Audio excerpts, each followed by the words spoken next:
21শে জুলাইয়ের মঞ্চ থেকে এবার জেলায় জেলায় আন্দোলন করার ডাক দিলেন মমতা বন্দ্যোপাধ্যায়।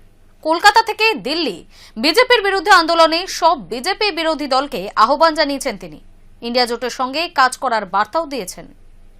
আগামী দিন বাংলায় সবাই মিলে জোট আমরা করবার চেষ্টা করব, না করলেও ইন্ডিয়ান অ্যালায়েন্স আমরা একসাথে চলব।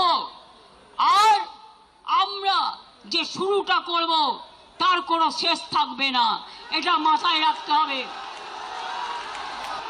দরকার হলে ককরোচের প্রোগ্রামে আমি নিজেও যাব,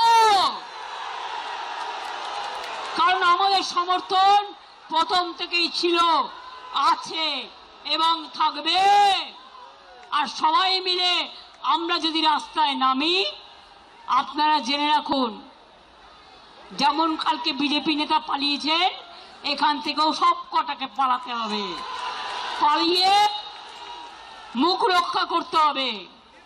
অনেক বড় বড় ভাষণ চলছে, বিজেপি রেশন, আর আপনাদের মুখোশ খোলাটাই আমাদের মিশন।